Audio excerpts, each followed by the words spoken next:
आज हमारे साथ हैं संजय तिवारी जी, अधिवक्ता हैं और आप डीएवी इंटर कॉलेज बलरामपुर के प्रबंधक हैं। जैसा अभी एक विवाद चल रहा है आपके विद्यालय में, डीएवी इंटर कॉलेज बलरामपुर में एक शिक्षक से लेकर के लगातार जो है वो चर्चा में आप बने रहते हैं, आपका विद्यालय भी बना रहता है।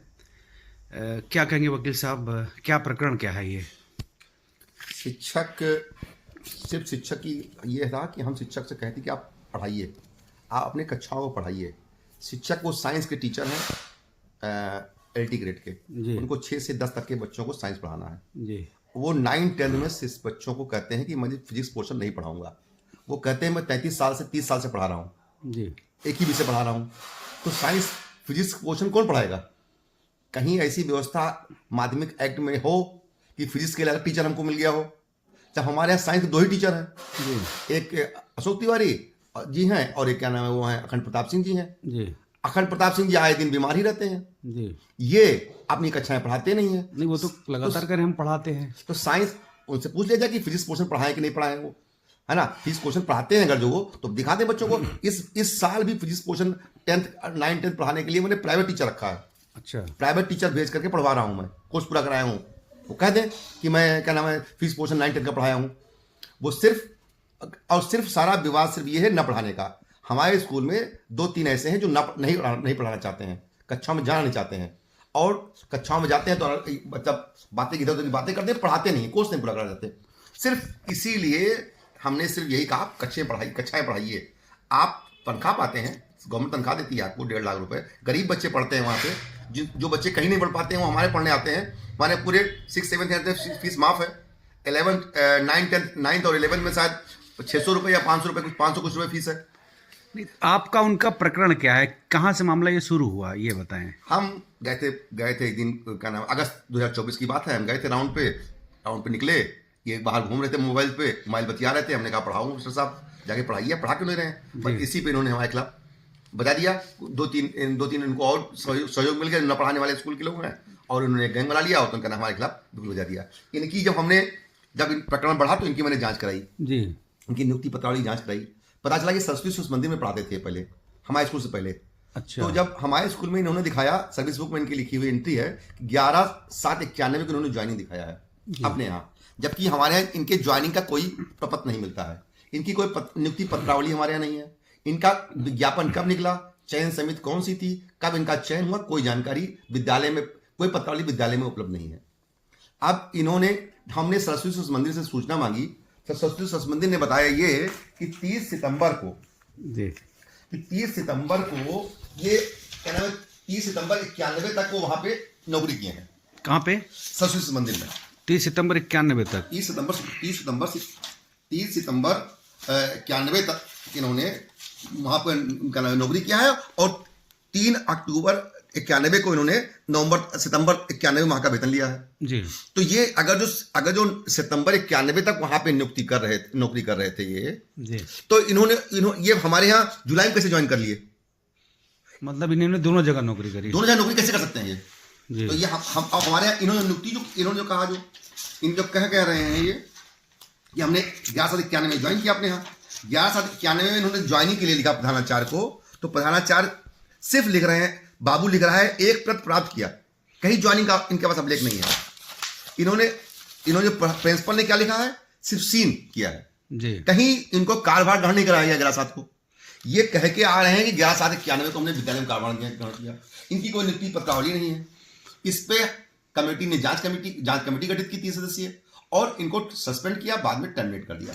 ये तो कह रहे हैं कि सस्पेंड करने का अधिकार प्रबंधन को नहीं है। सस्पेंड करने का अधिकार, ये कह रहे हैं हमको 60 दिन का पावर है, अप्रूवल डियास लेना पड़ता है। डियास ने अप्रूवल नहीं, टर्मिनेट कर दिया। टर्मिनेशन की पत्रावली हमने डियास को भेज रखी है। डियास ने हमसे आख्या मांगा। डियास ने हमसे कहा कि आप हमको वो दीजिए, सारे अभिलेख दीजिए। हमने उनको अभिलेख दिया, और अभिलेख देने के बाद शायद हो गया कई महीने हो गए। ये 22 मई को डियास मैडम ने मुझसे 16 मई को चिट्ठी लिखा कि 19 मई को प्राप्त हुआ। उन्होंने कहा कि आप सारे बिंदुवार अभिलेख प्रस्तुत कीजिए। हमने सारे अभिलेख इनको प्रस्तुत कर दिए। ये सारे डॉक्यूमेंट लगा दिए हमने, है ना, इनकी फर्जी नियुक्ति के बारे में। और टर्मिनेशन के अप्रूवल के लिए हमने इनसे मांगा। तब से ये प्रत्यावली उनके स्तर पर पेंडिंग है। अब डियास मैडम की क्या परेशानी है? डियास मैडम ने क्या किया, इन्होंने डियास मैडम से ये कहा, लिख के दिया कि मैं अब पूरे परिवार सहित आपके घर के सामने सरकारी आवास के सामने आत्मदाह कर लूंगा जी। वो डर गई, वो उन्होंने कहा कि उनको ये लगा कि भाई कुछ भी कर सकते हैं, तो वो कहीं कि वो अपना बैकफुट में आ गई और उन्होंने मेरे खिलाफ ही एक संचालन कर दिया। डियास ने एक संचालन जब कर दिया तो और मेरे खिलाफ 7 महीने का संचालन, 6-7 महीने का संचालन रहा। इन्होंने मैडम ने कर दिया मेरे खिलाफ 4/10 को मेरे खिलाफ इन्होंने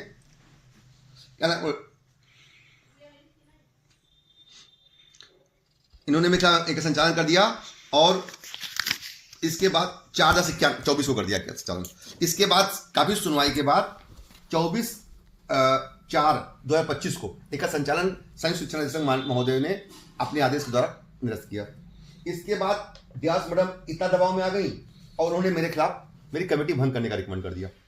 वो भी रिकमेंडेशन जो हुआ वो क्या नाम है 19/10/24/25 को सभी पक्षों को सुनने के बाद जेडी साहब ने निरस्त कर दिया उनकी आख्या को, डियास के आदेश को आख्या उनकी इन्होंने जो रिकमेंडेशन किया था। अच्छा। और इसमें कहा जेडी साहब ने अपने आदेश में कहा है कि 4 सप्ताह के अंदर उन्होंने कहा है कि 4 जांच उपरांत पाया गया कि जिला निरीक्षक बलरामपुर द्वारा माननीय न्यायालय के आदेश का समय से अल्पान नहीं किया गया। प्रकरण उच्च न्यायालय संबंधित होने के कारण अति गंभीर प्रवृत्ति का है। जिला विद्यालय निरीक्षक बलरामपुर आदेश किया था कि अशोक कुमार तिवारी के सेवा समाप्ति प्रकरण पर दोनों पक्षों को सुनकर 4 सप्ताह में निर्णित करें तथा माननीय उच्च न्यायालय की याचिका C-18/22 में विभागीय पक्ष रखते हुए जवाब दाखिल करें। प्रकरण जिला विद्यालय निरीक्षक महोदय के द्वारा निर्णित किया जाना है और माननीय उच्च न्यायालय लंबित होने के कारण इस स्तर पर कोई टिप्पणी किया जाना न्यायोचित नहीं होगा। तो 4 सप्ताह बीत गए। 4 सप्ताह बीत गए। इसके बाद भी मैडम दबाव में है जिला डियास मैडम, और शायद कोई अभी ना उन्होंने सुनवाई किया ना सुनवाई की मुझे पत्र लिखा। हम 3-4 दिन पहले डीएम साहब से मिले थे और डीएम साहब को हमने एक पत्र दिया है कि इस पे क्या नाम है डियास मैडम को कहा जाए कि इसको निर्णित करें, जो भी निर्णय करना हो उनको, जो भी लगता हो सही लगता हो, है ना। काहे पत्रावली लटकाए हुए पत्रावली, अब वो पत्रावली लटकी हुई है, ये कह रहे हैं वो चूंकि वेतन पा रहे हैं, तो वो वेतन पा रहे तो कह रहे हैं कि हमारे साथ कुछ कार्रवाई हुई नहीं। हमारा क्या उनका वेतन रोका गया था, बोल रहे थे कि वेतन हमारा दिया गया, सत्य की जीत हुई, ऐसा तो वेतन उनका उन्होंने जो क्या नाम है बिना किसी डॉक्यूमेंट्स के और क्या नाम है बिना किसी अभिलेख के उन्होंने मेडिकल लीव मांगा था 183 डेज का बिना किसी चिकित्सा प्रमाण पत्र के, उसको हमने रोक दिया था। जब फिर इसके बाद फिर डीएम साहब ने उसमें हमको बुलाया और कहा कि क्या नाम है अगर जो दे दीजिए वेतन इनका, तो हमने फिर डीएम साहब के आश्वासन पर और तो डियास मैडम के आश्वासन पर मैंने इनका वेतन, डियास मैडम ने कहा कि हम कह रहे थे कि 183 दिन का चिकित्सा अवकाश के लिए आपको कम से कम सीएमओ का सर्टिफिकेट चाहिए या किसी उच्च अधिकारी मतलब किसी क्या नाम है सरकारी चाहिए, सही है, डॉक्टर का चाहिए था।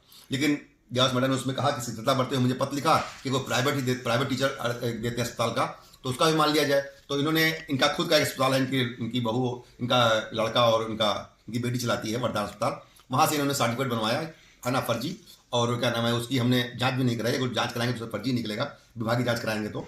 लेकिन चूंकि यह था कि चलिए ठीक है, अगर सबने कहा पटाक्षेप हो जाए विवाद का, तो पटाक्षेप कर दिया गया, हमने वेतन इनका दे दिया। इसके बाद फिर उन्होंने शुरू क्या किया, अब इनके बायो हमारे यहाँ वित्तविहीन है, वित्तविहीन चलता है बायो हमारे यहाँ, और अगल बगल के स्कूलों में जहाँ वित्तविहीन बायो में प्राइवेट स्कूलों में 3-3 हज़ार महीने फीस है, हमारे यहाँ पूरे साल की फीस वित्तविहीन में 4500 रुपये लगभग है, 4497 रुपये फीस ली जाती है, जिसमें से करीब 1100-1200 रुपये सरकारी फंड में चलाता है, जो बचता है उससे प्राइवेट टीचर रखा गया है, उसकी चलाई जाती है। इस बार प्री बोर्ड हो रहा था हमारे यहाँ, प्री बोर्ड में अशोक जी ने काम ये किया कि ब्लैक बोर्ड पे अपना मोबाइल नंबर लिख दिया, मोबाइल नंबर लिख करके इन्होंने, और इसके बाद ये क्या किया कि उस पर लिखा कि मैं तुम जो सरकारी फीस है 1100-1200 रुपये, उसके अलावा जो फीस ली जा रही है सब वापस करा दूंगा बच्चों को। वो बच्चे आप बहुत बच्चे हैं, वो नाबालिग हैं, उनको लगा कि हमारा पैसा वापस हो जाएगा 3000 रुपये करीब लगभग, है ना, 3000-3200 वापस हो जाएगा। वो उनके बलगाम में आ गए, तो हमको जानकारी हुई। इसका इन्होंने एक ग्रुप बना लिया, ये बायो टीचर है नहीं, ये क्या नाम इंटरमीडिएट को कहीं पढ़ाते नहीं है, इन्होंने एक बायो ग्रुप बनाया, उन्होंने बायो ग्रुप बना लिया एक, और उसमें एक ग्रुप बनाया इन्होंने डीएबी बायो स्टूडेंट। अच्छा, ये इन्होंने बनाया, ये इसके जो ये है एडमिन यही है अशोक तिवारी अकेले, अच्छा। अशोक आर्य जी, इनका नंबर है, देखिए ये खुद एडमिन है, अकेले सिंगल इन्होंने एक बनाया और इस पर लिखा क्या कि मैं फीस वसूली वापस करा दूंगा, है ना, सारी फीस वापस कराऊंगा। इसके बाद इन्होंने चिट्ठी लिखी व्यास मैडम को कि क्या नाम है ये फीस बाबू लेता है, मैनेजर इसको ऑपरेट करते हैं, ये सब 3-4 फीसें इन्होंने लगाया कि तो उनका नाम है लिपिक की जगह बाबू, टीचर की जगह चपरासी लेता है ना, फीस रजिस्टर चढ़ाया नहीं जाता है, कैश में प्रिंसिपल मैनेजर दस्तखत करते हैं, निर्धारित खाते संयुक्त खाते में जाके मैनेजर खाते में जमा होता है। ये इन्होंने आरोप लगाया। इसमें कहीं ये साबित हुआ कि क्या नाम हमने एक्स्ट्रा फीस लिया हो, एक्स्ट्रा फीस लिया हो, है ना, तो एक्स्ट्रा फीस की कहीं इन्होंने आरोप भी नहीं लगाया और इसके बाद कहते वापस करा दूंगा, है ना। कहीं कहीं ये इसके बारे में इन्होंने इनके एक आरबीआई दल के साहिराम गिरी जी, उनके नाम पे इन्होंने कई फर्जी शिकायतें मेरी की थी, कई जांचें हो चुकी हैं इसके फीस के बारे में, है ना, सारे स्तर पर। इसी जो जेडी साहब ने जो आदेश किया उसी में उन्होंने इनकी क्या नाम साहिराम गिरी शिकायत थी एक कि ये बायोमेट्रिक्स शाहजहां गिरी के शिकायत इतना में इंटरमीडिएट बायो ग्रुप की अतिरिक्त फीस की शिकायत की गई है। इसमें सुनवाई के बाद जेडी साहब ने माना कि इनकी शिकायत जो है बलहीन है शाहजहां गिरी की, तो इसकी शिकायत भी वहां पे का निस्तारण हो चुका है। अशोक तिवारी की इनकी पत्नी की विद्या देवी इनकी पत्नी है, उनकी शिकायत थी, शाहजहां गिरी की कई शिकायतें थी, मनोज कुमार मिश्रा की कई शिकायतें थी, जेडी साहब ने एक रिकमेंड किया था, सबकी सुनवाई बृहद सुनवाई करते हुए जेडी साहब ने एक आदेश किया। एबीवीपी की एंट्री इसमें कहाँ से होती है? एबीवीपी भी एक क्या नाम है भाई छात्रों का संगठन है, छात्र संगठन है, और शायद उसमें हमारे कुछ क्या नाम है जानकारी हमको ये हुई कि हमारे शिक्षक लोग कुछ हर साल उनको चंदा देते हैं एबीवीपी वालों को। अच्छा। चंदा दिलाया जाता है जी, चंदा दिया जाता है, चंदा दे रहे हैं शिक्षक लोग, टीचर बच्चे नहीं थे, कुछ शिक्षक दे रहे थे, उस शिक्षकों के टच में थे वो एबीवीपी वाले हमारे क्या नाम है पदाधिकारीगण। तो उन्होंने फोन कर दिया जब उन्होंने देखा कि क्या नाम है उनको सिर्फ ये करना था, किस तरीके से हंगामा करना था, हंगामा करके विद्यालय को बदनाम करना था, और क्या नाम हमारी सब बदनाम करनी थी। जो हम जब आए थे मेजर बन के 2012 में तो 300 बच्चे थे, आज पोजीशन ये है कि 1500 बच्चे हैं, है ना। जिस तरह का डेवलपमेंट हो रहा है, हम 5 सब्जेक्ट लेके आए हैं, वित्तविहीन मान्यता लेकर के आए 16 में, हमने कितने डेवलपमेंट किए वो कोई नहीं देख रहा है। हम क्या नाम हमारे बॉयज का स्कूल था, हम कोई इशू लेके आए, है ना। हम जब ये टीचर्स हैं 2, 3, 4 जो नहीं पढ़ाना चाहते हैं, वो उनका ये था कि नहीं पढ़ा रहे थे, मौज कर रहे थे, जब बच्चे नहीं थे तो बच्चे आ गए, उनको पढ़ाना पड़ रहा है। सारी तकलीफ यही है कि बच्चे घट जाएं तो फिर मौज करें, तनख्वाह उनको बराबर मिलेगी, सारा खेल यही है। और उसकी अगुवाई अशोक तिवारी जी को करा रहे हैं, क्योंकि उनकी नियुक्ति फर्जी है, उनका विनियुक्तिकरण फर्जी है। विनियुक्तिकरण में बता दूं मैं आपको, उनका विनियुक्तिकरण 2010 में हुआ, उनका विनियुक्तिकरण 2010 में हुआ है, और संयुक्त शिक्षा डिपार्टमेंट मंडल द्वारा किया गया है। और इसके बाद 26/11/2010 को उनका विनियुक्तिकरण किया गया संयुक्त शिक्षा डिपार्टमेंट द्वारा। और इनको हाई कोर्ट से, ये तदर्थ शिक्षक थे, इनको हाई कोर्ट से इनकी रिट थी, उसी में अंतरिम उनको आदेश मिला था कि if you had joined on 11/7/1991, अगर 11/7/91 को विद्यालय में कार्यभार किया गया हो तो इनको वेतन दिया जाए, जो कि 30 अगस्त 91 को तदर्थ शिक्षकों की नियुक्ति पर सरकार ने रोक लगा दी थी। इसलिए इन्होंने फ्रॉड करके 11/7/91 की नियुक्ति ज्वाइनिंग दिखाई, जबकि कोई ज्वाइनिंग विद्यालय में नहीं है, कोई प्रपत्र नहीं है, कोई इनकी नियुक्ति पत्रावली नहीं है, सब फर्जी है ना। और इसके बाद इन्होंने वो रिट खारिज हो गई इनकी, वो रिट इनकी खारिज हो गई 4/11/2009 को, 4/11/2009 को रिट खारिज हो गई। और वो रिट बहाल कब होती है? वो रिट बहाल होती है 20/1/2011 को, मतलब जिस समय विनियुक्तिकरण हुआ उस समय इनकी ये विद्यालय में माननीय उच्च न्यायालय के आदेश पर काम कर रहे थे। उच्च न्यायालय की रिट ही खारिज हो गई, इनका अंतरिम आदेश खारिज हो गया, तो ये शिक्षक थे ही नहीं। और इस पीरियड जो वेतन मिला वो भी फर्जी इनको मिला। जब हाईकोर्ट के आदेश से आपको वेतन मिला था और आपकी रिट ही खारिज हो गई, 2 साल की रिट खारिज रही, तो वेतन कैसे पा सकते हो आप तो हाईकोर्ट के अंडर पर तनख्वाह पा रहे थे हमारे यहाँ से, और तनख्वाह होगा जब आपकी रिट खारिज हो गई 4/11/2009 को, तो उसके बाद शिक्षक रह जाएंगे हमारे यहाँ। तो इस पीरियड का जो वेतन मिला है वो भी फर्जी वेतन इन्होंने ग्रहण किया है। और गलत बताया, जेडी साहब के यहाँ जब विनियुक्तिकरण पत्रावली इनकी थी, जब उसमें इन्होंने एफिडेविट दिया फर्जी कि हमारे जो रिट है वो चल रही है और हम रिट वापस ले लेंगे बाद में। और इन्होंने वो क्या नाम, और जबकि इनकी रिट खारिज हो चुकी थी, वहां पर तथ्य गोपन किया इन्होंने। तो उसके लिए भी प्रबंध समिति द्वारा क्या नाम उन पर कार्रवाई की जाएगी। इनकी नियुक्ति फर्जी है, इनका नियुक्तिकरण फर्जी है, इनकी पूरी क्या नाम है, कोई नियुक्ति इनकी कहीं नियुक्ति नहीं हमारे विद्यालय में हुई। जब ये सिर्फ बस को जिस ऑर्डर पे लेके आए थे वो ऑर्डर इनका निरस्त हो गया था, है ना। तो इसलिए इनका जो कि ये है, अब इनको लग रहा है, तो अब इनको जब कुछ नहीं मिला तो इन्होंने हमारे खिलाफ एक मुकदमा मारपीट का लिखा दिया। मारपीट का क्या प्रकरण में बताना चाहेंगे, क्या क्या स्थिति है मारपीट में? कुछ क्या सच्चाई है इसमें? कुछ मारपीट में कुछ नहीं है। मैं गया था जब मैंने इनको मैंने नोटिस दिया 12 तारीख को।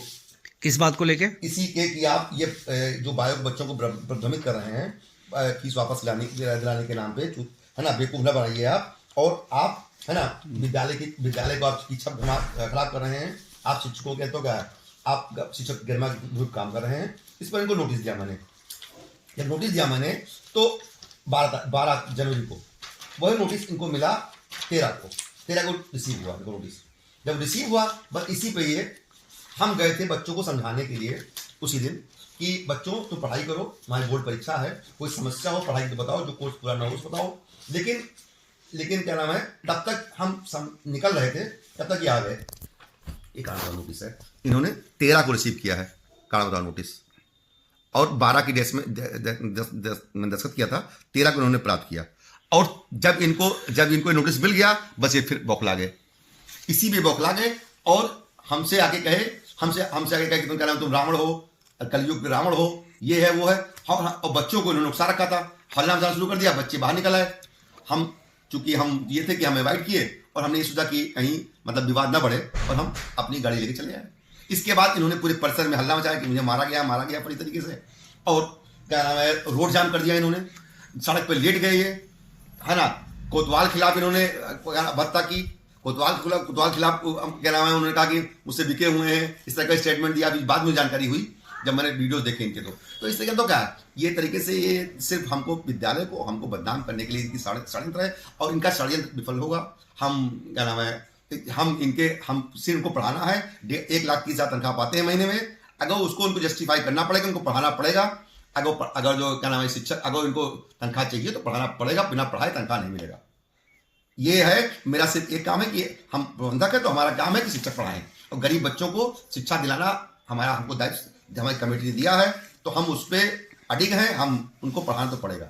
आपके खिलाफ मुकदमा भी दर्ज हुआ है, इस पर आप क्या कहेंगे? मुकदमा चूंकि प्रशासन ने दबाव में दर्ज कर लिया, अखिल भारतीय विद्यार्थी परिषद वाले बच्चे आ गए थे, उन लोगों ने हमारे खिलाफ उन लोगों को भड़का दिया। उन्होंने उनसे हमारी बात हुई, बात में उन्होंने कहा, वो संतुष्ट हो गए। उन्होंने कहा कि ऐसी कोई जो हमको गलत फीडिंग की गई है, हमको गलत ब्रीफ किया गया। उन्होंने हमारे पास प्रेस कॉन्फ्रेंस भी की थी, और उन्होंने कहा कि तो हमसे इससे कोई मतलब नहीं है अशोक तिवारी प्रकरण से। और जो फीस की बात थी, उनको बताया गया कि प्रैक्टिकल के नाम पर फीस दिया जा रहा है, जबकि प्रैक्टिकल शुरू नहीं हुआ हमारे यहाँ।